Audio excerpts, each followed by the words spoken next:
Bonjour tout le monde, j'espère que vous allez tous très bien. Donc voilà, je fais cette vidéo pour que vous appreniez à me connaître, en fait, à me découvrir, à découvrir mon parcours en tant que médium. Donc voilà, j'ai actuellement, là, quand je fais cette vidéo, j'ai 41 ans. J'ai bientôt, là, dans quelques jours, 42 ans. Je suis scorpion, ascendant scorpion, signe lunaire en scorpion. Donc vous voyez, la médiumnité, vous voyez, elle est vraiment chez les scorpions, hein, déjà de toute façon. Et je descends d'une lignée de femmes médiums. En fait, ça vient de ma grand-mère, du côté de mon père. Je ne l'ai pas connue, mais en fait, c'est mes tantes, mon père, voilà, qui m'avaient parlé d'elle. Euh, voilà, donc depuis, en fait, je vais vous parler pour commencer, donc de certaines épreuves que j'ai traversées, hein. Parce que suite à des chocs émotionnels que j'ai vécus, j'ai vu justement au niveau paranormal, hein, à un moment donné, un petit garçon. Enfin, je vais vous expliquer tout ça. Je vais faire étape par étape. En tout cas, je suis très contente que vous regardez cette vidéo. Merci d'être présent. Vraiment, sincèrement, merci d'être présent. Et alors, on commence tout de suite. Alors, donc, déjà à l'âge de 10 ans, avec l'école, hein, en primaire, on avait été en voyage de classe à Cuc, enfin, c'était dans le Pas-de-Calais. Et donc on dormait dans le dortoir. C'était pendant une semaine. Donc c'était vraiment, c'était assez ancien quand même. C'était un dortoir. Et on était à 4 ou 5 par chambre. 4 ou 5 par chambre, je sais plus si c'était 5 ou 4. Enfin bon, ça c'est pas grave. Et donc le premier soir, donc vous voyez quand on est jeune, vous voyez on jouait avec nos lampes de poche, etc. Et du coup en fait les monos se sont pas rendus compte qu'à un moment donné, en fait il y avait quelqu'un qui était rentré dans le dortoir. Il y avait un homme qui était rentré dans le dortoir pour nous agresser en fait. Et moi j'étais au premier lit près de la porte, vous voyez au-dessus de la porte il y avait le euh, sortie de secours, vous voyez en éclairage, hein, au-dessus de la porte. Et en fait il y a un homme à un moment donné qui est rentrée dans le dortoir et ma copine Elodie à côté, elle me dit à un moment donné, Jo, y a tous les robinets, là j'entends les robinets dans les couloirs, en fait tous les robinets sont allumés. Et moi bah, je lui ai dit, bon bah c'est rien, dors, je lui ai juste dit ça. Et pour dire de pas effrayer, en fait, voilà, j'ai dit ça. Et en fait, à un moment donné, cet homme, il est rentré dans notre chambre. Il a donné un coup de poing à Elodie. Elodie a été assommée. Après moi, il est monté au bout de mon lit. Il a enlevé mes couvertures. Il m'a mordu l'oreille. Enfin, je vous dis tel qu'il est. C'est vraiment authentique, hein. Je vous dis vraiment tout ce qui s'est passé. Il m'a mordu l'oreille. Moi, je me suis retournée en fait. On s'est regardé. Il y a eu un blanc, hein. Il y a vraiment eu un espace, un blanc à un moment donné pendant quelques secondes. On se regardait l'un l'autre en fait. Et d'un coup, je me suis débattue, en fait, j'ai donné des coups de pied. Il est tombé en bas du lit, parce qu'en fait, ce qu'il voulait, c'était me violer de toute façon, hein. Et il est tombé en bas du lit, il est parti, il est parti. Et voilà, donc suite à ça, du coup, bah voilà, on a crié, hein, bien sûr, on a crié, Elodie et moi, parce qu'après, elle était réveillée. Elle était revenue à elle, on a crié et les monos sont arrivés. Et suite à ça, en fait, la première nuit, on a dormi à beaucoup de filles dans le même lit et on avait regroupé tous les lits. Et le lendemain, en fait, je ne voulais plus, on voulait plus dormir dans le même lit. En fait, on a changé de chambre. Et le lendemain, donc suite à ce choc émotionnel, parce que moi je ne voulais pas partir, en fait, mes parents étaient venus me rechercher, vraiment, ils avaient eu peur, hein, ils étaient venus me rechercher, mais je voulais rester quand même, vous voyez, je voulais rester quand même. Donc le lendemain, bien sûr, c'était gendarmerie, etc. Mais pour en venir au paranormal, donc le lendemain, hein, le lendemain ou sur le lendemain, je sais plus. Donc c'était quand même un choc émotionnel, hein. Et à un moment donné, donc une ou deux nuits après, j'étais dans une autre chambre et j'ai été réveillée. En fait, j'entendais un petit garçon qui jouait avec une voiture électrique. Et c'était vraiment paranormal, hein. Voilà, c'était vraiment, je l'entendais, qui jouait avec sa voiture électrique. Donc vous voyez, c'est vrai que les chocs émotionnels, ça développe énormément. Vous voyez, c'est ça qui développe énormément les capacités en fait, hein.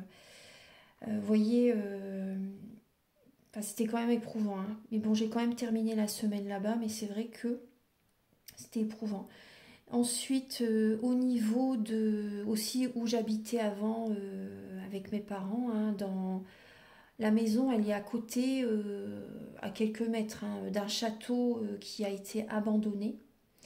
Et il a été occupé par les Allemands dans le temps, hein, vous voyez, au niveau des guerres, etc. Il avait été occupé par les Allemands et il s'est passé beaucoup de choses, hein, là-bas apparemment. Et dans les chambres, c'est vrai que c'est du plancher, hein, là où je vivais avant, et j'entendais toujours des pas sur le plancher. Du coup, je mettais toujours ma tête sous les couvertures. Ben voilà ça. Et à un moment donné, avec les copains, hein, à l'époque, on jouait dans le parc, vous voyez, du château. Il y avait un grand parc autour du château, puis on jouait dans ce parc, on était jeunes, hein. Et à un moment donné, certains d'entre eux ont voulu rentrer dans le château. En passant par la serre sur le côté, il y avait des carreaux cassés, hein. Ils ont rentré dedans. Et moi, j'ai commencé à passer ma jambe, vous voyez, pour suivre les copains. Et je me suis coupée. Et moi, directement, en fait, ce que j'ai entendu, c'est ne rentre pas, c'est une protection pour toi. Vous voyez, des fois, il se passe des choses, en fait, c'est vraiment une protection pour nous, c'est pour que l'on n'y va pas, en fait. C'est pas notre chemin d'aller là-dedans parce qu'il y a tellement beaucoup d'énergie négative dans ce château. Et donc voilà, je n'y suis pas allée, hein. J'ai pas rentré dans le château. Et je sentais qu'il fallait pas du tout que j'y rentre. Et vu que je suis hypersensible, très hypersensible, non, non. En pâte, non, non, fallait vraiment pas que j'y rentre, hein.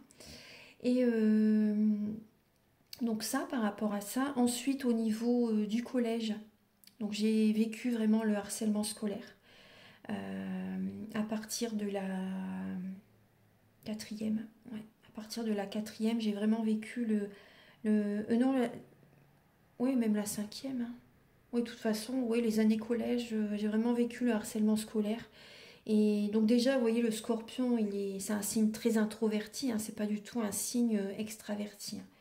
Et donc ça m'a appris, en fait, entre guillemets, j'aurais préféré ne pas vivre ça, mais bon, ça m'a appris vraiment à aller, déjà, vous voyez, c'est déjà en moi de toute façon, mais aller encore plus à l'intérieur de moi, justement. Euh, voilà, côté introverti, hein, justement pour s'écouter, pour se choisir, Et il y avait un autre élève aussi qui se faisait harceler aussi parce que voilà, des choses...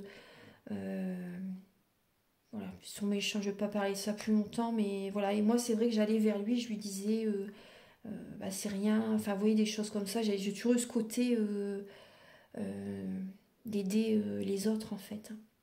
Même en primaire, il y avait un élève qui avait un cancer. Et Benoît, il s'appelait. Benoît, ouais.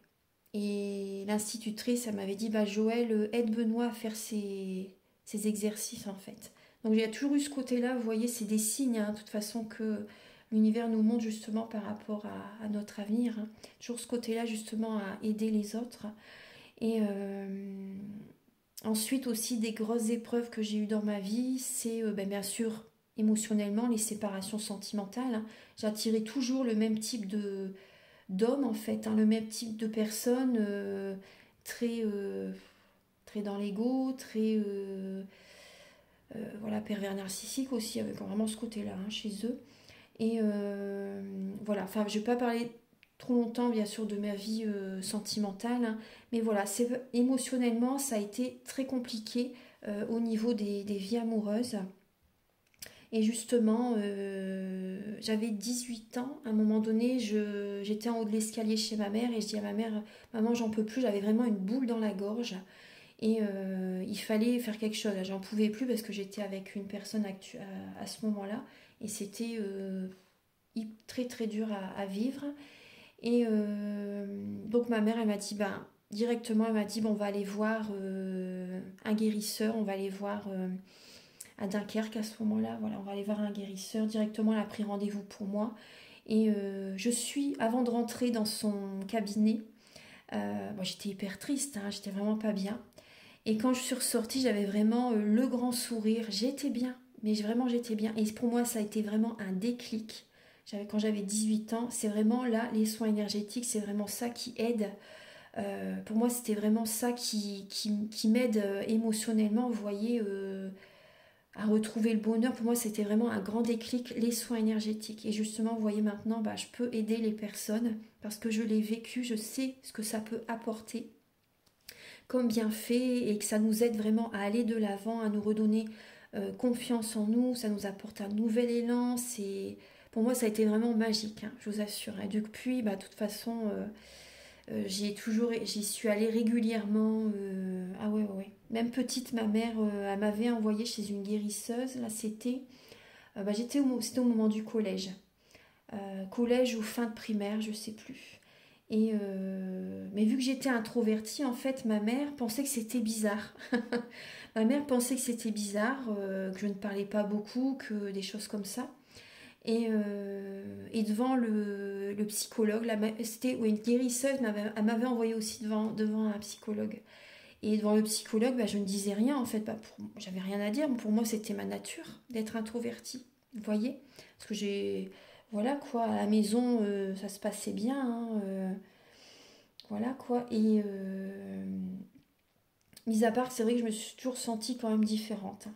Ah ouais, ouais, je me suis toujours sentie différente. Et voilà, après, je vais pas parler plus longtemps de ça.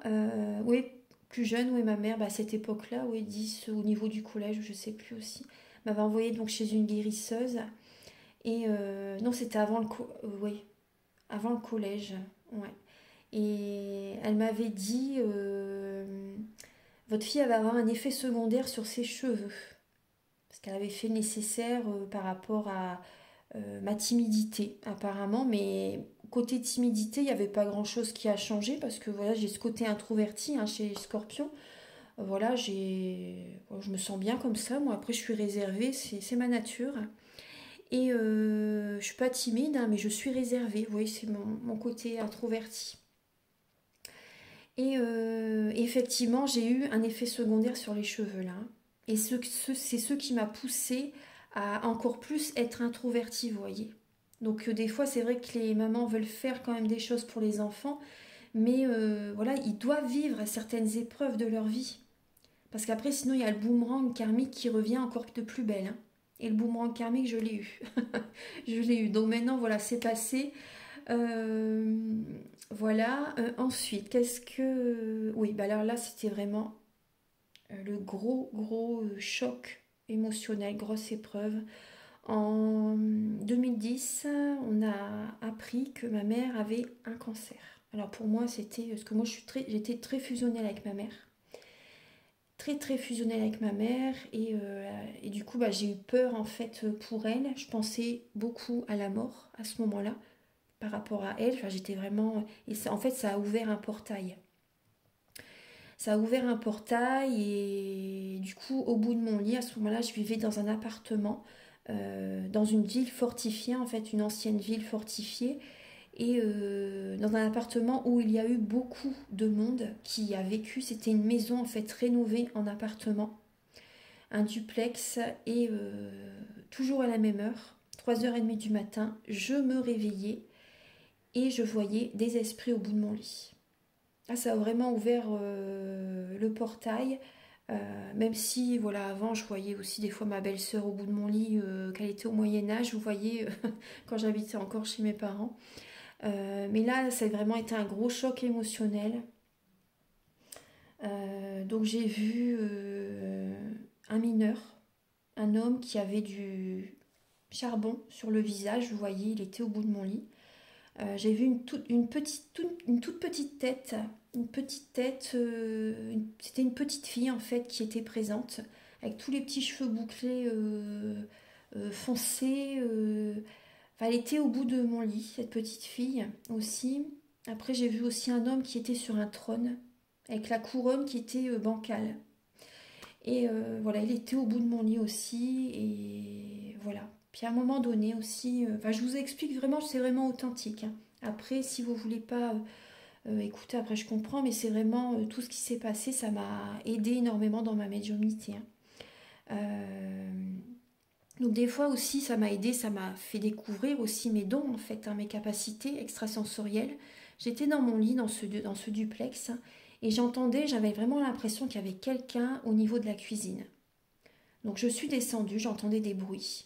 Je suis descendue et en fait, il n'y avait personne en vrai, hein. Mais c'était vraiment subtil, il y avait vraiment quelqu'un au niveau paranormal. Vous voyez, il y avait les anciens habitants, ils étaient là en fait, hein. Donc j'entendais vraiment les esprits dans la cuisine. Et aussi à un moment donné, dans cet appartement, après je l'ai quitté, je ne vis plus là-bas, hein. Je m'étais endormie dans mon canapé. Et ce que je faisais des grosses journées de travail et je rentrais tard au soir et je m'étais endormie devant mon canapé. Et à minuit, je me suis réveillée et je me suis dit, bon, je vais quand même monter dans mon lit, hein, dormir dans mon lit. J'allume la lumière de l'escalier. Voilà, la lumière, ça va, elle n'a pas grillé. Mais quand j'ai allumé la lumière de ma chambre, l'ampoule directement, elle a grillé. Et j'ai vu une ombre. Là, c'était une ombre noire, je vous assure, hein. Sur l'appartement, j'y suis restée que 2 ans, après je l'ai quitté. L'ombre, elle était noire et directement, elle a passé, elle a été dans le placard. Et voilà, donc vous voyez, il y a des choses, il y a des choses qui se passent comme ça. Et bon, ça, voilà, l'appartement, je l'ai quitté, etc. Et c'est vrai qu'à ce moment-là, je regardais beaucoup Ghost Whisperer. Ce qu'on regarde, c'est vraiment, il faut faire attention à ce qu'on regarde à la télé aussi, hein. Moi, j'ai ce côté-là, j'ai toujours été attirée par tout ce qui est paranormal, vu que je suis médium, hein, vous voyez. Et là, je regarde plus cette série, de toute façon, elle passe plus à la télé, je pense. Donc, tout ce qu'on regarde, de toute façon, on l'attire, hein. Donc, il faut vraiment faire attention à ce qu'on regarde à la télé. Il faut faire attention à nos pensées. Elles sont créatrices. C'est vraiment très important et c'est vraiment par rapport aux épreuves, par rapport à des anecdotes, voilà, c'est vraiment réel, hein. Tout ce que l'on pense, on l'attire. Euh, Même à un moment donné, je regardais, là c'est dans un autre appartement, je regardais Titanic et j'ai eu une fuite d'eau dans mon appartement le jour même, hein. Enfin, vous voyez, c'est des choses que... Enfin, moi, j'ai vraiment fait le rapprochement parce que comme par hasard, il y a eu une fuite d'eau dans mon appartement. Ensuite, qu'est-ce que... Donc oui, par rapport à le choc émotionnel de ma mère, les 15 derniers jours, hein, parce que la maladie de ma mère, ça a duré 6 ans. Ouais, 6 ans après elle est décédée. Donc là, durant cette maladie, en 2012, j'ai été... comment dire, oui, j'ai fait cette formation justement, parce qu'auparavant, je faisais un autre travail et j'en avais assez. Et j'apportais déjà, quand même déjà dans le bien-être, hein, par rapport aux personnes. J'étais coiffeuse avant. Et quand je massais les personnes, j'ai fait plusieurs métiers, hein, de toute façon, hein. J'ai fait plusieurs métiers. Et quand j'étais au bac à shampoing, je massais les personnes, hein. Moi déjà, j'aimais faire ça. Magnétisme, hein, j'ai dans les mains. De toute façon, j'aimais vraiment faire ça, les massages. Et les personnes, ils disaient, on aimerait venir vraiment que pour ça, quoi. Tellement ça leur faisait du bien. Et je ressentais que j'avais envie de faire autre chose que juste apporter une transformation physique aux personnes, vraiment apporter une transformation intérieure. Et donc j'ai été voir mon magnétiseur et je lui en parle et en fait ça, vous voyez, il faut parler de toute façon, hein. Du coup il me dit, bah, si tu veux Joël, le docteur Cronen, il fait une formation tous les ans. Là il en fait une justement en septembre.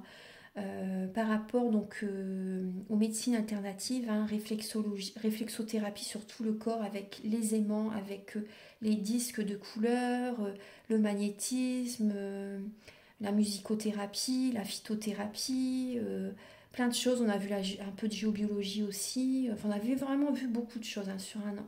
Et du coup, moi directement, bah, ça m'a appelé, hein. Ça m'a appelé et du coup j'ai demandé à ma mère et elle m'a dit oui, oui, tout directement, vous voyez, directement les choses se sont mises en place. Elle m'a payé cette formation parce que c'était quand même c'était 2 week-ends par mois en fait durant un an et 2 week-ends par mois et donc c'était un coût quand même, hein. Mais voilà, je suis très contente de l'avoir faite, c'était vraiment un plaisir d'y aller. Voilà, donc ça a été, vous voyez, ça s'est décanté. Vous voyez, tout le long de la maladie de ma mère, il s'est passé des choses comme ça. Moi, ça m'a ouvert des portes parce que je ne voulais plus justement être coiffeuse. Je voulais vraiment apporter des soins aux personnes, aider les personnes, parce que moi, ça m'a tellement affecté la maladie de ma mère, tellement. Et déjà, adolescente, de toute façon, j'ai toujours été attirée aussi par les plantes. J'aimais bien, je prenais des plantes aussi, je m'intéressais vraiment aux plantes, vous voyez, les gélules, etc. Je me suis toujours intéressée hein, à ça. Et voilà. Ensuite, ce que je peux vous dire par rapport à ça, oui, bah, ma mère, de toute façon, elle est décédée en 2016. Paix à son âme. Hein. Vraiment, j'y pense. Je sais qu'elle est toujours avec moi, de toute façon. Hein. Le deuil, de toute façon, le deuil est fait. Hein, mais c'est vrai que le deuil m'a pris beaucoup de temps pour guérir. Il m'a fallu 4 ans quand même hein, pour vraiment faire le deuil. Parce qu'au niveau psychologie, dans les livres, c'est 18 mois, ils disent, mais c'est pas du tout 18 mois. Hein. Ah ouais, il faut énormément de temps. Hein. Il faut énormément de temps. Et il m'a fallu 4 ans pour faire le deuil. Et ce que je voulais vous dire aussi, c'était donc les 15 derniers jours de sa maladie, je l'ai accompagnée, je ne voulais pas la laisser seule à l'hôpital. Déjà tout le long de sa maladie, j'allais avec elle à l'hôpital, je l'accompagnais, j'étais là pour elle. Après à un moment donné, il m'a fallu je me suis délocalisée à un moment donné parce que je n'avais plus de vie en fait. Et vu que j'étais au niveau sentimentalement, j'étais amoureuse de quelqu'un à ce moment-là. Et cette relation, justement, elle est arrivée en 2012. Vous voyez, 2012, moi, ça a été vraiment une année très importante pour moi au niveau spirituel. 2012, donc je l'ai rencontré quelques mois avant le début de ma formation avec le médecin, en juin. Ouais. En juin, et c'était vraiment très très fort avec cette personne. Et ça m'a fait énormément travailler spirituellement. Donc tellement c'était dur, je méditais, ah ouais, je méditais tous les jours, je me suis mise vraiment à la méditation grâce à lui, hein, en fait, hein, voilà, on peut les remercier de toute façon. Hein. Ce sont vraiment nos plus grands maîtres, hein, ceux qui nous font vivre vraiment les plus dures épreuves, c'est vraiment nos plus grands maîtres. Mais pour rien au monde, de toute façon, à un moment donné, il faut quand même s'en éloigner, hein, de toute façon. Ensuite, donc ça m'a vraiment énormément fait développer tout ça, méditation, régulièrement aussi j'allais marcher dans la nature, euh, comment dire, après oui ben, j'ai développé, j'ai fait beaucoup de choses, vous voyez. Mais méditation, tous les jours je méditais, tous les jours, matin et soir. Avec la maladie de ma mère, cette relation qui était invivable, très très dure à vivre, hein. On se retrouvait, on s'éloignait, on se retrouvait, on s'éloignait, puis c'était de plus en plus dur. Mais ça m'a fait énormément évoluer spirituellement et aussi dans mes capacités extrasensorielles. Donc aussi j'ai été aussi à un moment donné, je voulais vraiment, comment dire, tout ce qui est médiumnité, bon je l'avais déjà, mais je voulais avoir des bases aussi vraiment pour la protection. Vous voyez, vraiment pour la protection. Donc à un moment donné, j'étais attirée à aller dans un château c'était une médium qui faisait des séminaires de 4 jours dans un château. Et j'y suis allée, je suis très contente, c'était en 2015 là, ouais. En 2015. Et le premier soir, donc je dormais avec une collègue hein, dans la même chambre. À un moment donné, elle va pour aller aux toilettes, elle monte dans la chambre et elle m'appelle, elle dit Joël, elle dit viens voir, elle dit ça sent la fumée comme si quelqu'un allumait un feu de bois. Parce qu'il y avait vraiment une grande cheminée, mais elle était fermée. Hein. Elle était fermée dans la chambre, on ne pouvait pas du tout l'utiliser. Il y avait même un banc au milieu, une grande cheminée en pierre. Mais en fait, c'était qu'on était dans la chambre de l'aïeul. C'est vraiment l'aïeul en fait qui montrait sa présence. On l'a bien senti, hein, sa présence. On l'a bien senti, ça sentait vraiment énormément le feu de bois, comme si en fait toute la fumée rentrait dans la chambre en fait, vous voyez. C'était vraiment ça. Et le premier soir, alors, le premier soir, je peux vous dire que j'étais pas rassurée, j'ai paniqué à un moment donné, mais bon, j'étais comme tétanisée. J'ai entendu la poignée qui se tournait en fait, hein, ce qui se tournait en fait, c'était l'aïeul qui était rentré dans la chambre. Alors moi, paniquée hein, quand même, du coup j'osais même pas sortir ma main en dessous de la couette. À un moment donné, moi je me suis dit, allez, j'allume la lumière, la lampe de chevet, je l'ai allumée et j'ai mis un foulard au-dessus de la lampe pour pas réveiller ma collègue. Et ouais, oui, il était vraiment là, hein. Il était vraiment là, il me montrait sa présence. Donc tous les soirs, bon, j'ai toujours dormi avec la petite veilleuse, entre guillemets, hein, voilà. Voilà ça. Après aussi, oui, au château, là je l'ai vu vraiment arriver sur moi, hein. Je l'ai vu vraiment. Il y avait un orbe. Vous voyez les orbes au niveau du château. On était dehors en train de parler avec les différentes personnes qui s'étaient au niveau du séminaire. On était juste devant le château, en bas des escaliers, et d'un coup il y a un orbe qui est venu. Elle a foncé sur moi et elle a passé au-dessus de mon épaule. Mais il n'y a pas que moi qui l'a vu, hein. C'était vraiment impressionnant, hein. L'orbe a vraiment foncé sur moi et au-dessus de mon épaule. Et voilà ça par rapport au château, qu'est-ce qui s'est passé d'autre? Oui, aussi à un moment donné, on prenait des photos au niveau des énergies dans la pièce. Elle avait protégé, hein, de toute façon quand même le château, elle avait fait des protections, hein, des protections d'amour, etc. Et elle avait vraiment mis l'énergie d'amour dans le château. À un moment donné, je prenais des photos et au niveau du grand miroir, il y avait deux personnes qui se reflétaient, en fait, qui étaient visibles dans le miroir. Ouais, vraiment. Et d'autres personnes par rapport à ce qu'ils avaient pris en photo, c'était vraiment on voyait vraiment les énergies, de belles énergies roses qui étaient dans la pièce où on méditait tous les jours. Excusez-moi. Ouais, c'était vraiment intéressant. Donc voilà. Et ensuite, bon ben un an après, oui, donc en 2016, oui, ma mère elle est décédée et un mois avant son décès, un mois, 2 mois avant, je sais plus trop, je m'étais vraiment séparée. C'était vraiment la fin, le bout du bout de la relation avec la personne avec laquelle j'étais. C'était vraiment très très dur, hein. Et quand je lui ai dit stop à un moment donné, j'ai eu comme un poids qui est parti de mon cœur, vraiment, quand... voilà, il faut communiquer de toute façon. J'ai comme eu un gros poids, un soulagement qui est parti de mon cœur quand je lui ai dit, voilà, c'est vraiment terminé, j'en pouvais plus. Il fallait que je reprenne le contrôle de ma vie, que je revienne vers moi. Et voilà, ça a été une libération de dire stop à cette personne. Et oui, donc ensuite, j'ai été, suite à ça, ma mère, bon, elle n'était pas encore décédée à ce moment-là, elle dit, bah, reviens, remonte, parce que je m'étais délocalisée, hein. Je vivais avant dans le nord. Et après, par rapport à cette relation, vous voyez, après, le sud m'a toujours attirée, hein. Toujours attirée depuis petite, même une copine d'enfance, elle me disait déjà petite, tu disais que plus tard tu vivrais dans le sud. Et voilà, donc cette relation m'a permis, vraiment, elle m'a fait évoluer, elle m'a fait changer de vie, hein.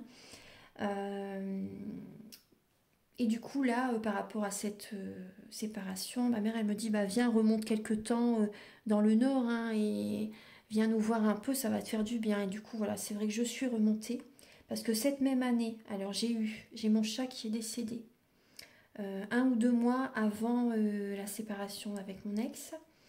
J'ai eu la séparation, parce que moi, les animaux, je suis très sensible aux animaux. J'ai toujours eu des animaux et j'en aurai toujours d'ailleurs. Et c'est vrai que souvent, c'est les animaux qui partent en premier. Effectivement, vous voyez, elle est décédée. Et quand elle est décédée, mon chat m'a regardé, elle m'a fait un regard comme quoi qu'elle allait partir. Et enfin, c'était vraiment... Ouais, on va parler d'autre chose. Elle était adorable. Et voilà, donc ça, donc oui, mon chat, la séparation. Après, je suis remontée dans le nord. 2 semaines. 2 semaines et voilà ça. Et oui, quand j'étais chez ma mère, là, à ce moment-là, j'ai vu. Alors, c'était parce que c'est vraiment une période très très dure, une année la plus dure de ma vie. Dans mon ancienne chambre, hein, j'avais encore mon ancienne chambre. Et bon, c'était une chambre d'amis, mais bon, voilà, je dormais toujours là quand je remontais. Et j'ai vu Marie. Après, vous croyez ou pas, c'est comme vous voulez, mais vraiment, je l'ai vu, c'était vraiment très dur pour moi. Et je l'ai vu. J'ai vu l'apparition de Marie en pleine nuit. Une force, hein, qui m'attirait à me réveiller. J'ai pas eu peur ou rien. Non, c'était vraiment que bienveillant. C'était ah oui, bien sûr, hein, c'est Marie, hein. Je l'ai vraiment vue en couleur. Bien sûr, c'est flou, mais elle était en couleur. C'était pas du noir et blanc. C'était. Sauf quand je vois les esprits, ils sont en couleur, hein. C'est pas. Bien sûr, c'est transparent. Bien sûr, hein, c'est flou, mais on les voit bien quand même, hein.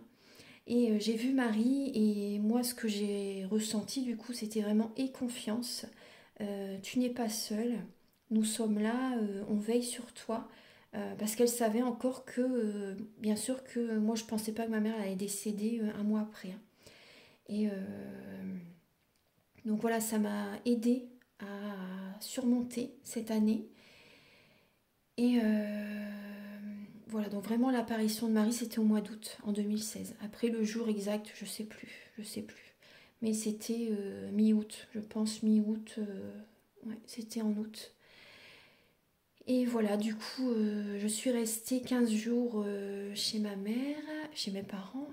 Et après, en septembre, un jour, mon père m'appelle et il me dit, bah, il faut que, voilà, ta mère, elle va bientôt décéder, il faut que, voilà. Enfin, du coup, je dis directement, je remonte.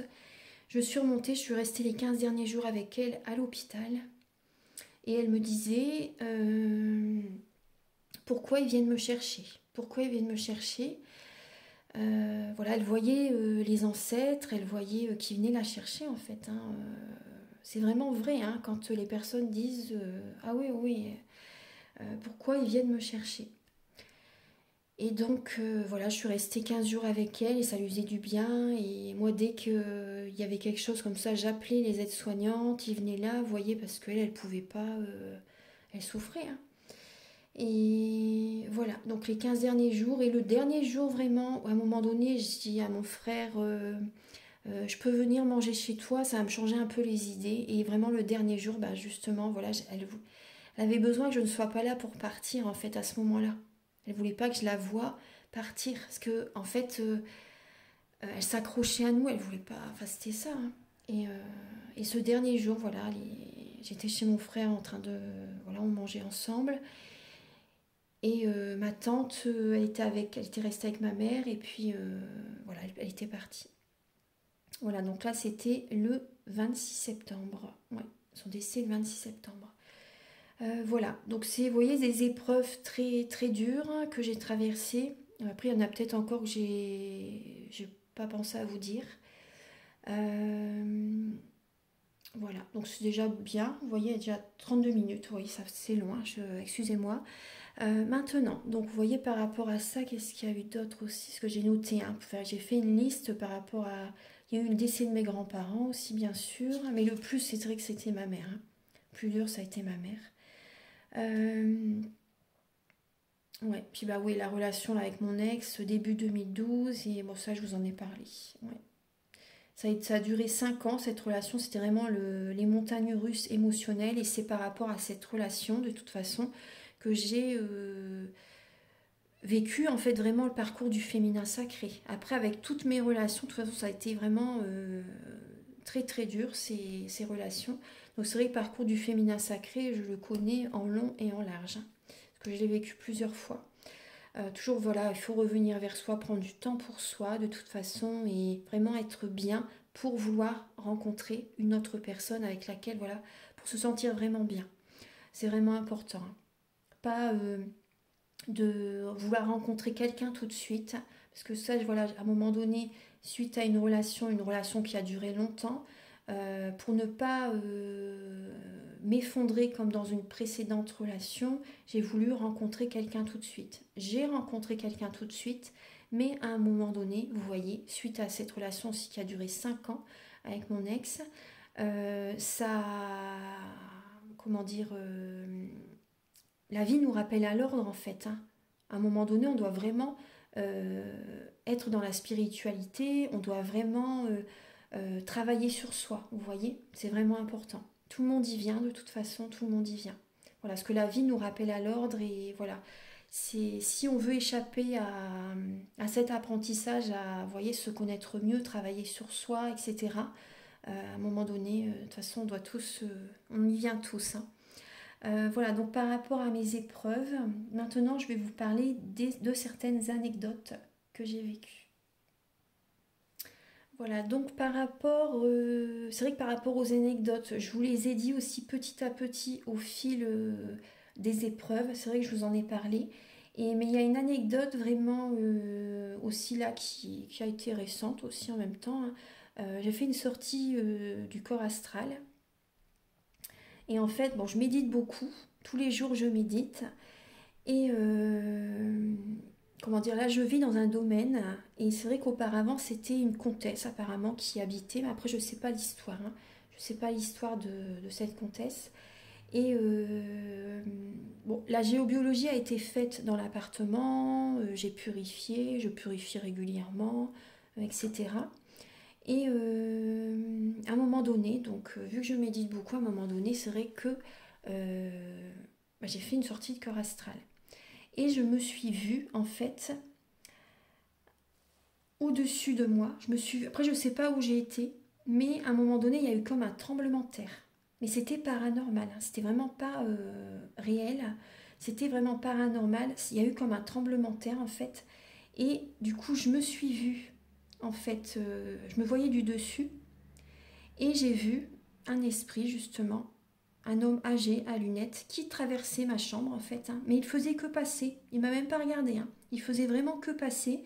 Et il allait chez le voisin. Et la chambre à côté de la mienne, en fait, au niveau des voisins, c'est des enfants. Donc j'espère qu'ils l'ont pas vu. Parce que les enfants, c'est vrai qu'ils voient, ils voient les esprits, ils sont vraiment très ouverts à ça. Hein. Et donc voilà, je l'ai vu passer, cheveux blancs à lunettes, il faisait que passer, vous voyez.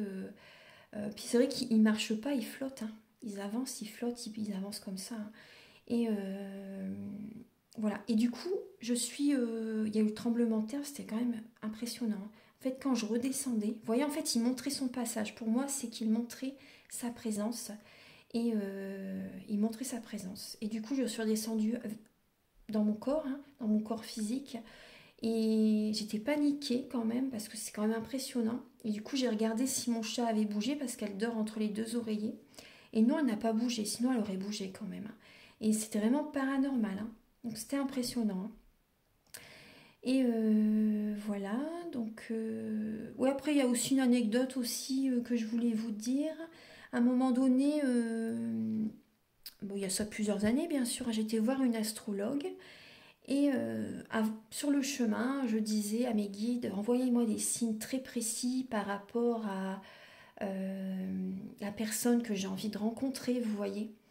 Et des signes très précis. Et à un moment donné, quand l'astrologue a dit, il vous faut un homme vraiment qui aime les voyages, qui aime partir en vacances. Et en fait, quand elle a dit le mot voyage, il y a eu l'ampoule, en fait, elle a grésillé. Vous voyez, elle a clignoté, elle a grésillé, mais vraiment fort, hein, on ne pouvait pas le louper.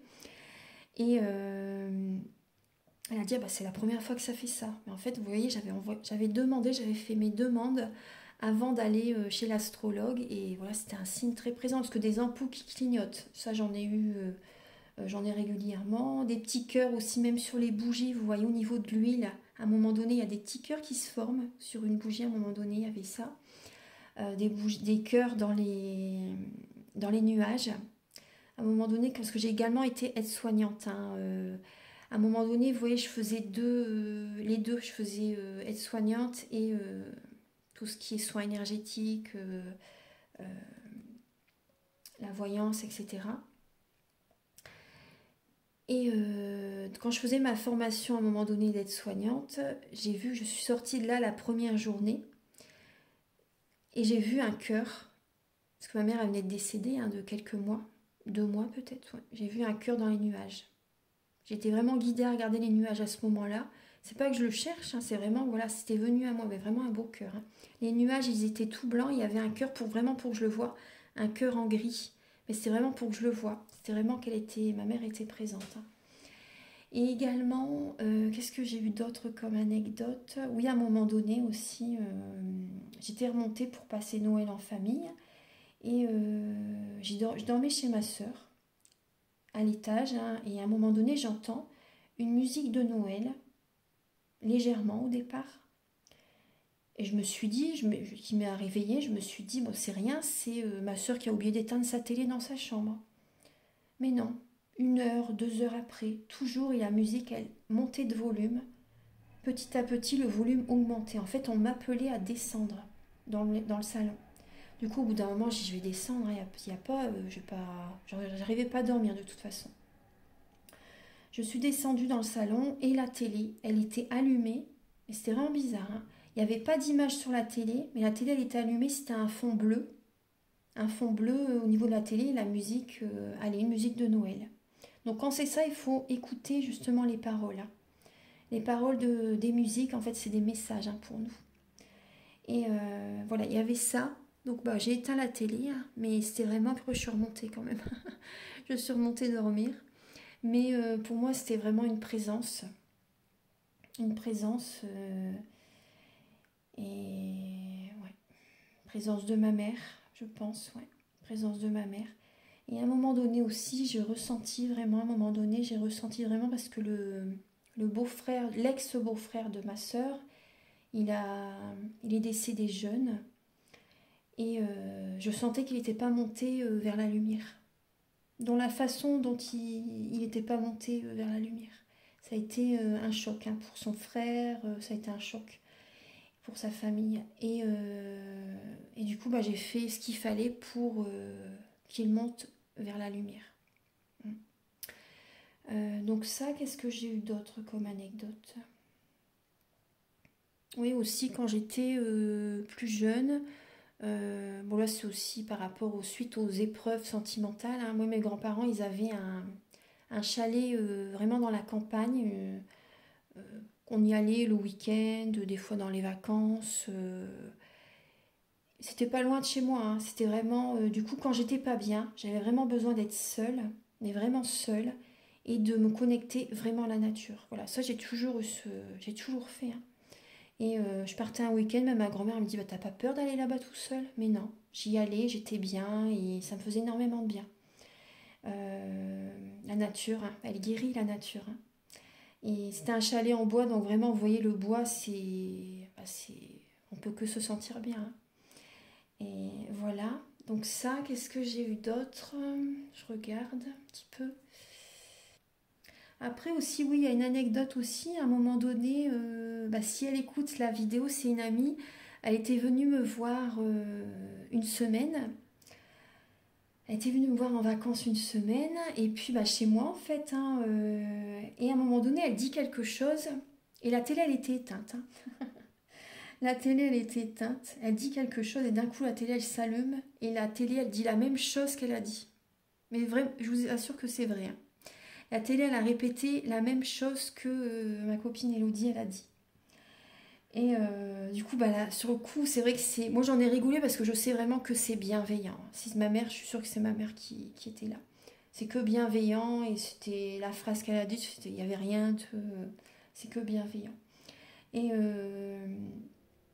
voilà, donc sur le coup, c'est vrai qu'Elodie était un peu... elle se posait des questions, elle regardait où elle était la télécommande, comment ça se fait que la télé s'est allumée toute seule. Et voilà, mais en fait, voilà, c'était pas normal, hein. Et voilà, donc ça, après, qu'est-ce que je peux... Bon, je pense que j'oublie peut-être certaines choses. Ah oui, il y a une anecdote aussi que j'allais oublier de vous dire. C'était à un moment donné, bon, ça, il y a plusieurs années de ça.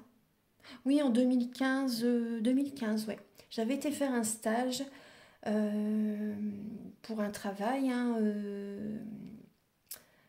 près de Toulouse. Et du coup, j'avais loué un gîte pour une nuit, une ou deux nuits, je sais plus combien de temps. Et j'avais loué un gîte et pas moyen d'entrer dans le gîte le soir même, parce que la propriétaire était partie à son cours de danse. Et donc j'avais les clés, mais pas moyen d'ouvrir la porte. Déjà avant de rentrer, je me doutais, je le sentais de toute façon que j'allais voir un esprit. Je le savais. Et pas moyen d'ouvrir la porte. Bon, je dis je vais pas repartir, je ne peux pas. Il y avait 2 heures de route. Le lendemain, bah, j'avais mon stage. Je reste dans la voiture, j'attends que la propriétaire rentre de son cours de danse. Elle est rentrée à 11 heures du soir. Alors, donc c'était long, mais bon, la patience est une grande vertu, comme on dit. Et du coup, voilà, je lui explique. Elle dit, ah bah excusez-moi, tout ça, bon bref, c'est pas grave. Du coup, on boit une tisane ensemble, je monte dans la chambre, et pas manqué, 1h30 du matin, un esprit. Une vieille dame, elle ne voulait pas de mal, hein. Elle ne voulait pas de mal, et c'était une vieille dame qui, avec les longues robes de nuit, vous voyez, qui descendent jusqu'aux pieds, comment dire, une permanente, un brushing, vous voyez, une mise en pli. Enfin, vraiment, elle était coiffée, elle était bien coiffée. Mais elle jouait, en fait. Elle était cachée derrière une armoire. Et elle faisait coucou. Coucou. Elle jouait avec moi, en fait. Et du coup, bah, j'ai laissé la lumière allumée, encore une fois. Et moi, j'arrivais pas à dormir. Hein, c'est pas évident hein, quand c'est ça. Et voilà, donc... mais ça m'a appris, en fait, vous voyez, à ne pas laisser justement à mettre à dire en fait parce que voilà il faut dire aussi euh, pas maintenant voilà pas la nuit vous voyez vous pouvez mettre vos limites c'est important de fermer aussi le portail par rapport à ça vous voyez ne pas être ouverte à toutes les entités qui passent tous les esprits qui passent parce que sinon c'est un jeu sans fin c'est vraiment important hein. Parce que le lendemain, sinon, voilà, ça prend toutes vos énergies. Le lendemain, vous êtes fatigué. Hein. Vous êtes vraiment fatigué. Hein. Donc moi, toutes mes expériences, ça m'a vraiment aidé justement à mettre des limites. C'est important. C'est vraiment important. Voilà aussi, ça va. J'ai aussi également par rapport à certains conseils. Moi, j'ai utilisé beaucoup également, bien sûr, la méditation, matin et soir. Le matin, avant de partir travailler, par exemple, je faisais la méditation pour aligner mes chakras. Et au soir, je faisais la flamme violette de Maître Saint-Germain. Et je dormais comme un bébé. Pour justement, surtout pendant cette période de séparation et de deuil, enfin vraiment l'année 2016, elle a été hyper intense. Et donc pendant plusieurs années, matin et soir, méditation. D'ailleurs, de toute façon, je médite toujours là. Ah oui, oui, oui. C'est comme si on prend sa douche, bah, énergétiquement, il faut aussi nettoyer ses énergies tous les jours. C'est vraiment important. Très très important pour se sentir bien, pour attirer à soi des énergies très positives, des énergies avec lesquelles on vibre, pour attirer à soi du positif, pour se sentir bien en soi. Et également, donc alors, oui, la méditation de la flamme violette au soir, je faisais. Et également, je prenais des plantes pour dormir au soir. Donc les plantes à base d'aubépine, valériane, passiflore. Voilà, ça vous aide vraiment à dormir au soir et ça évite en fait parce que moi comme j'étais pas bien pendant cette épreuve, hein, maintenant tout va bien, mais comme j'étais pas bien pendant cette épreuve de transformation, cette étape de transformation, moi je ne voulais pas prendre des antidépresseurs, ça non, je ne voulais pas prendre d'antidépresseurs et du coup j'ai pris de la spiruline parce que ça aide en fait, hein. Ça aide à garder l'énergie, à avoir de la force, de la vitalité. La spiruline c'est très très bien. Après je vous dis ça mais voyez si vous pouvez en prendre, bien sûr. Voyez avec votre médecin. Après, moi, c'est... Voilà, vous avez votre responsabilité, bien sûr. Mais moi, ça m'a vraiment aidé, la spiruline. Même mon père, il en a pris. Je lui ai conseillé. Ça l'a aidé à traverser le deuil, hein, cette étape. La spiruline est vraiment bénéfique. Au soir, je prenais les plantes pour dormir, pour m'apaiser, pour dormir sereinement, tranquillement. Et au matin et soir, méditation. Matin et soir, hein, méditation. Même à un moment donné aussi, oui, ce que j'ai oublié de vous dire, c'est que aussi pendant un moment donné, je ne travaillais pas pendant un an à peu près, ouais, j'avais pas travaillé. C'était en 2015. Ouais, c'était en 2015. Hein. Et je méditais à un moment donné toute la journée. Hein. Ah ouais, ouais, je méditais toute la journée et j'apprenais. Je regardais, je lisais beaucoup de livres sur la spiritualité. Bah, j'ai fait comment dire aussi, j'étais dans le château aussi pour la protection. Bah, tout compte fait, après, j'ai pas, c'était vraiment très bien. Après, au niveau protection, on n'avait pas tellement. Bah, de toute façon, la méditation, c'est déjà la base au niveau de la protection. Hein. Mais après, j'ai appris d'autres choses par rapport aux protections par la suite. Euh, Comment dire, oui, j'ai lu des livres sur la spiritualité, je regardais beaucoup de vidéos aussi. Et oui, j'ai une anecdote aussi à vous dire par rapport à ça. Je vous dis tout ce qui me vient hein, sur l'instant. À un moment donné, donc durant cette épreuve, j'étais allongée dans mon canapé, j'avais plus d'énergie, j'étais pas bien. Hein. Et à un moment donné, j'ai écouté une vidéo, une personne qui fait des guidances aussi. Et elle dit mon nom, Joël. Des Joël, il n'y en a pas. C'est pas un nom commun, on va dire quand même. Hein. Et elle dit, Joël, il faut que tu te secoues, il faut que tu t'y mettes à ton projet en indépendance pour pouvoir aider les autres au niveau magnétisme, au niveau bien-être, etc., voyance, etc. Il faut que tu t'y mettes. C'était vraiment un message qu'elle avait reçu. Bon, je ne l'avais pas contacté. Hein. C'est une vidéo que j'ai écoutée sur YouTube. Et d'un coup, en fait, c'était mes guides, hein, de toute façon. D'un coup, ça m'a secoué, ça m'a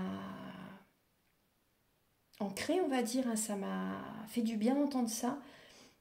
Et elle disait elle-même, je ne sais pas pourquoi je dis Joël. Déjà, sa mère, elle s'appelle Joël, elle disait. Mais je sens vraiment qu'il y a une Joël qui m'écoute et que elle doit se réveiller là, en fait. Hein, reprendre le contrôle de sa vie.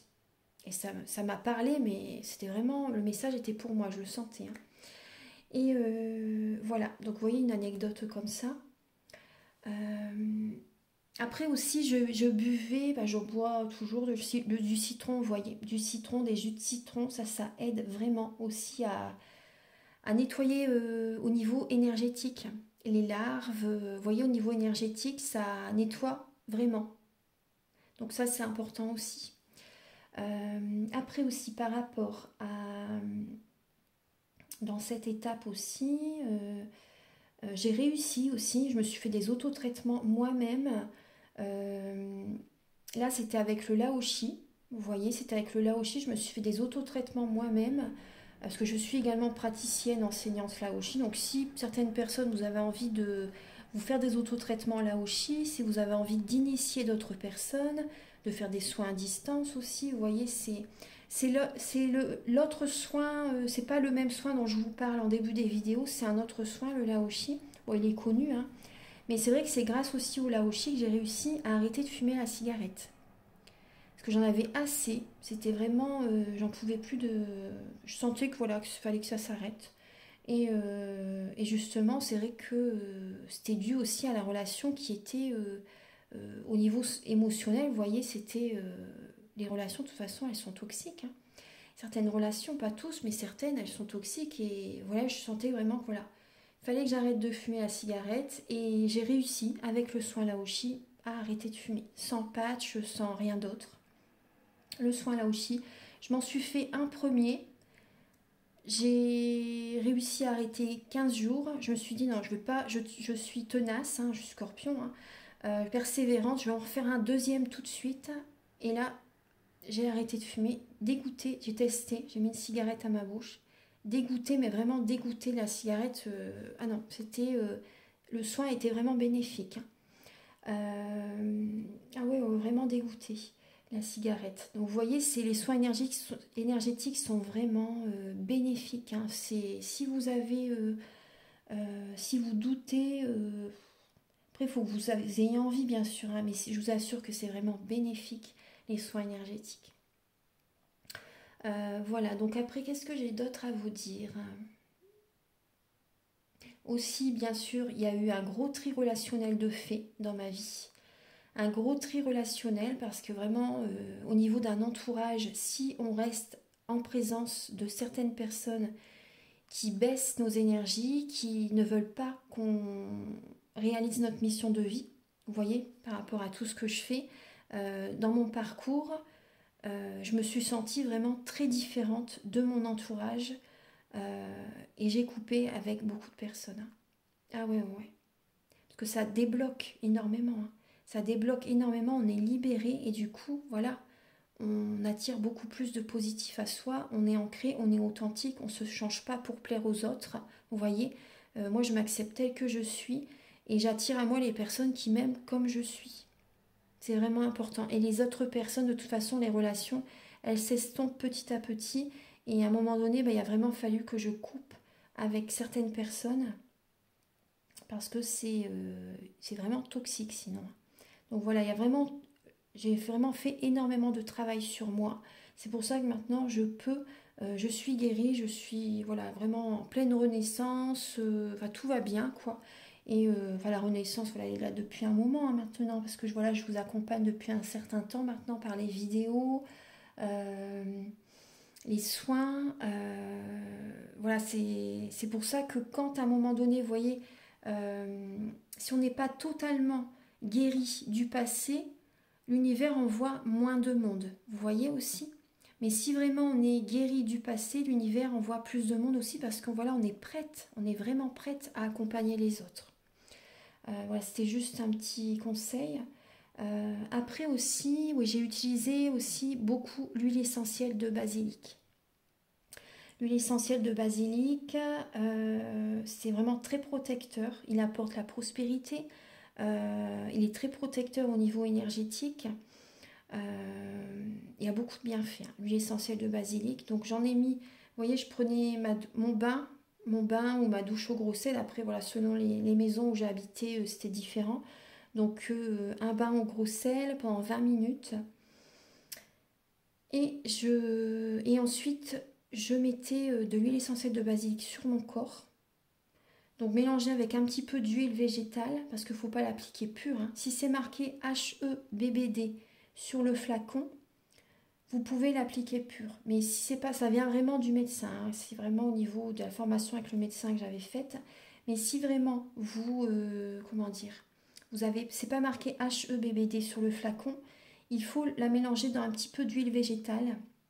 Et vous pouvez l'appliquer sur votre cœur, au niveau des poignets, au niveau des malléoles, vous voyez à l'intérieur des pieds ou au petit creux, en bas du ventre aussi, au niveau du chakra sacré, parce que c'est vraiment l'émotionnel, hein. Et voilà, vous pouvez l'appliquer. Mais après, une précaution à prendre avec cette huile essentielle, si vous êtes épileptique, il ne faut pas la prendre. Je vous le dis parce que voilà, elle peut être forte pour vous. Donc si vous êtes épileptique, il ne faut pas utiliser cette huile essentielle. Après, voilà, vous êtes responsable, hein. Il faut demander aussi à votre médecin si vous pouvez. Renseignez-vous par rapport à ce que vous pouvez appliquer, hein, bien sûr. C'est vraiment important. C'est juste des conseils, oui, c'est par rapport à mon parcours. Aussi, j'ai...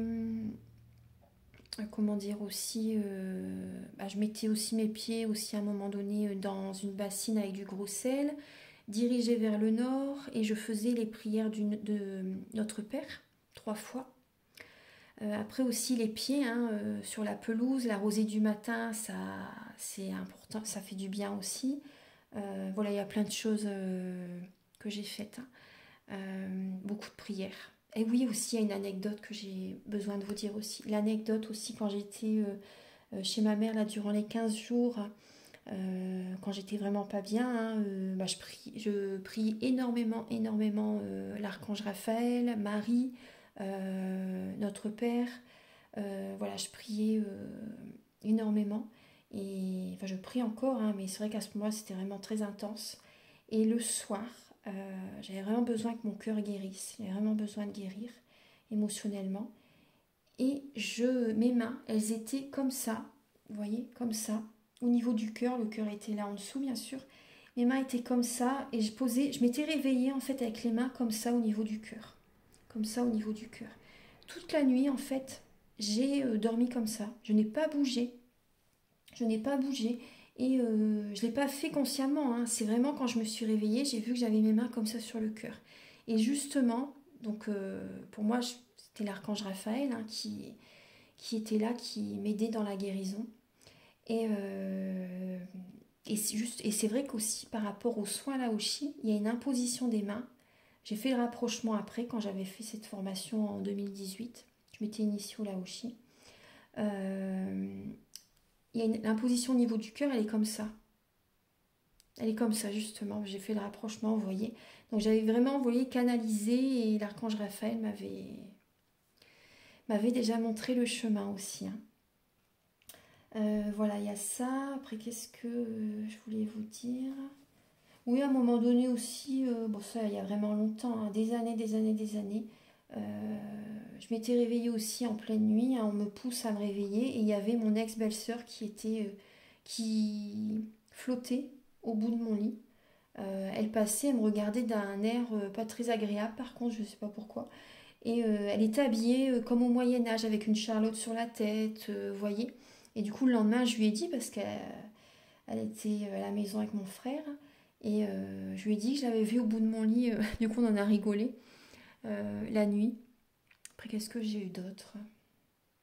Oui, il s'est passé des choses, hein, mais là, comme ça, je sais plus. Il y a encore d'autres anecdotes. Voilà, bah, je pense que vous avez eu quand même pas mal d'informations sur moi.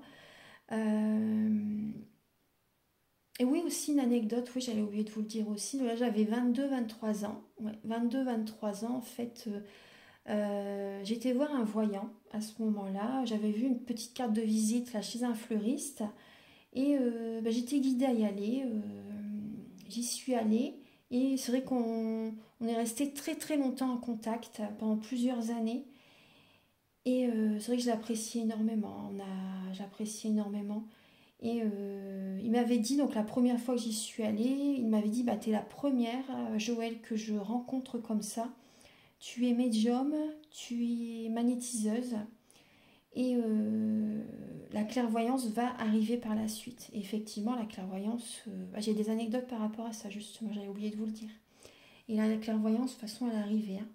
Et voilà, donc il m'a ouvert en fait à 22-23 ans, même si voilà, je savais que je voyais, j'ai eu des anecdotes, il y a encore d'autres anecdotes qui me viennent, je vais vous les dire, qui venaient, des anecdotes même avant de le voir, hein, mais c'est vrai que j'étais dans un travail ancré dans mes études, voilà, et il m'a ouvert la porte à ça, en fait, il m'a dit voilà, que j'étais magnétiseuse, euh, médium et que la clairvoyance elle arrivait ensuite.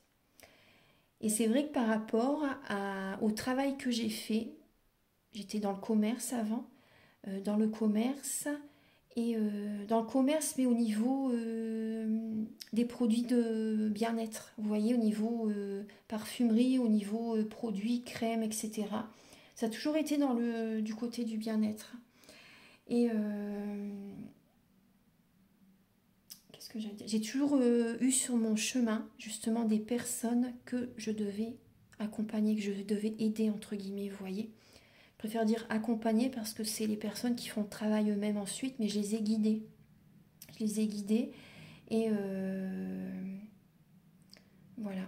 Il y a eu ça sur tous les emplois que j'ai fait, les emplois lambda on va dire hein, que j'ai fait. Après, il y a une anecdote aussi que je voulais vous dire. Oui, c'était. Bah, j'avais 14 ans. J'avais 14 ans et à côté de chez mes parents, je vous ai dit, il y avait un château abandonné. Et avec le village, ça s'appelait. Enfin, je vais pas dire le nom du village parce que voilà, mais il y avait le nom du village et c'était Avenir après. On faisait du théâtre nocturne. On faisait du théâtre nocturne et. Comment dirais moi, j'étais la fille. C'était un par rapport à l'ancien temps en fait. Hein. Donc j'étais la fille avec un cerceau, enfin bon bref, ça c'est pas important. Et à un moment donné, je regardais en haut du château, il y avait une petite lucarne, vous savez, petite lucarne, et il y avait un homme avec un chapeau haute forme qui nous regardait. Il nous regardait tout simplement, il ne voulait pas de mal, mais il nous regardait. Et je le dis à mes copines, et bah eux ils disaient bah non, on voit rien. Du coup après j'ai pas insisté bien sûr, hein. Et donc vous voyez, c'est des anecdotes comme quoi, voilà, je me sentais déjà différente des autres petit à petit. J'ai toujours eu ce côté psychologue aussi. Après c'est le Scorpion ça.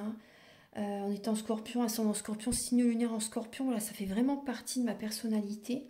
Côté psychologue et c'est vrai que quand on est plus jeune, quand on a ce côté-là vis-à-vis des autres, c'est pas toujours bien perçu parce que voilà, on est jeune et voilà, c'est pas toujours bien perçu. Et après, même au niveau familial, il y avait ma grand-mère du côté de ma mère qui savait que j'avais ce don et voilà, elle était fière de moi. Pour ça, ma grand-mère, elle m'a pas du tout bloquée. Vous voyez, pas du tout. Mon grand-père, il aimait bien m'appeler justement pour que je lui fasse des massages au niveau du dos, que je lui fasse des séances justement que j'ai fait au niveau avec le médecin, comme que j'ai appris justement la formation que j'ai faite avec le médecin. Je faisais des séances. Après aussi, il aimait bien. Ouais, il aimait bien. Après ma mère aussi, bah, je lui faisais aussi. À un moment donné, pendant sa maladie, elle avait vraiment mal à son épaule. Je l'ai magnétisée. Bon, la douleur, elle est partie. Une dame aussi qui, même quand je lui faisais aussi la réflexologie plantaire à ma mère, elle dit c'est vraiment toi, on sent vraiment que tu as du magnétisme, c'est pas comme Par exemple, les massages qu'elle recevait à l'hôpital, vous voyez, elle dit c'est vraiment différent. Et après aussi une personne aussi qui avait la fibromyalgie, la maman une amie très chère à ma mère aussi, et une voisine, Annick. Je pense que si tu écoutes cette vidéo, je crois que de toute façon tu t'en rappelles, hein, je pense, hein. Quand je faisais les soins donc à sa maman, les soins de réflexothérapie, vous voyez, avec les disques de couleur sur tous les points d'acupuncture, là c'était pas juste palmaire ou plantaire, vous voyez, c'était vraiment sur tout le corps, hein, avec le médecin, la formation que j'ai vue avec le médecin. Et je faisais ça, plus ensuite un soin énergétique, parce que c'est toujours complémentaire aux médecines alternatives, ça aide énormément. Et sa maman, elle avait de la fibromyalgie suite au décès de son mari, vous voyez. Et, je lui ai fait 3 séances. Déjà, la première séance, ça lui allait bien. 3 séances, et elle m'appelait quand elle le sentait. Et au bout des 3 séances, après, elle avait plus ses douleurs. Elle avait plus ses douleurs. Déjà, la première séance, ça allait déjà beaucoup mieux. Et petit à petit, elle n'a plus du tout de douleur par rapport à la fibromyalgie. Donc il y a eu ça, après il y a d'autres anecdotes, hein. Mais petit à petit, c'est vrai que je partage de toute façon des témoignages. Voilà. Voilà, bah, je pense que je vous ai tout dit. Je vais vous laisser. Merci en tout cas de m'avoir écouté. Et je vous invite, si vous voulez, vous pouvez mettre un commentaire, un like. Moi, ça m'aide à avoir plus de visibilité sur YouTube. Ça me fait très plaisir et voilà, ça me fait évoluer. Puis ça peut aider aussi d'autres personnes à découvrir la chaîne. Et vous pouvez vous abonner aussi si vous le souhaitez. Voilà, ça m'aide à avoir plus de visibilité sur YouTube et puis moi, ça me fait plaisir. Je vois que le travail que je fais, bah, ça aide certaines personnes et moi, c'est vraiment mon objectif en fait, hein. C'est mon objectif de pouvoir aider les personnes. Après, voilà, je ne suis pas dans le triangle de Cartman, hein, sauveur, bourreau, victime. Je suis sortie de ça. Mais voilà, j'aime apporter ce que je peux apporter aux personnes. Voilà, si ça peut les aider, c'est tant mieux. Voilà, donc merci de m'avoir écouté. Et bah, je vous retrouve très bientôt pour les guidances. Merci, au revoir. Prenez soin de vous, prenez bien soin de vous. Au revoir.